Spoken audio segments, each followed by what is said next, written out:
try being my size, Amy. You don't know how it is. There's stuff you can do. You Just want to be drop a big it. baby about everything. I ain't baby. You're the damn baby. Grow the up. You first. Bitch, I've been grown. I pay my bills. My bills are paid. সবাই দয়া করে এই ভিডিওটি শুনে যাবেন। এই বোনটি কী বলে, এটা কি সত্য না বাস্তব, একটু যাচাই করে যান। ভিডিওটা সবাই একটু শুনে যান। এটাই বাস্তব জীবন, মানুষের জীবনের সাথে অনেকেই মিলে যায়। তাই সবাইকে অনুরোধ করে বলছি, এই বোনের কথা শুনে যান। ভালো লাগলে লাইক করে দিন, শেয়ার করে দিন, কিন্তু কারো জীবনে যেন এমন ভুল কখনো না ঘটে। তাই সবাইকে ধন্যবাদ ভিডিওটি দেখার জন্য। আসসালামু আলাইকুম রহমতুল্লাহ।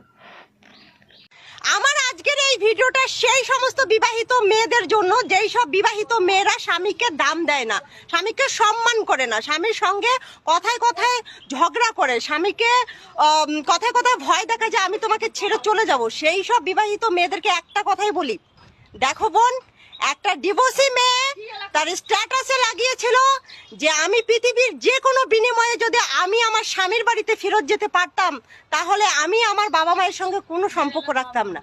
ঠিক আছে, কারণ একটা মেয়ে বিয়ের পরে যখন স্বামীর সঙ্গে ডিভোর্স হয়ে বাপের বাড়ি চলে যায় না, তখন মা বাবার কাছেও বোঝা হয়ে যায়।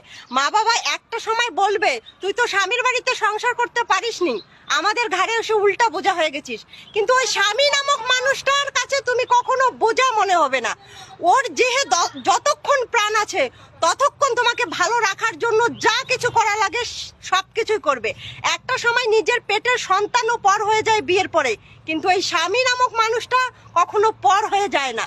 কখনো স্বার্থের জন্য এই লোকটা তোমাকে ভালোবাসে না, বিনা স্বার্থই তোমার জন্য সবকিছু করে যায়। একটা সময় তুমি ভাই বলো, বোন বলো, সবার কাছে পর হয়ে যাবে, কিন্তু স্বামী নামক মানুষটার কাছে কোনোদিনও পর হবে না। তাই স্বামীকে সম্মান করো, শ্রদ্ধা করো।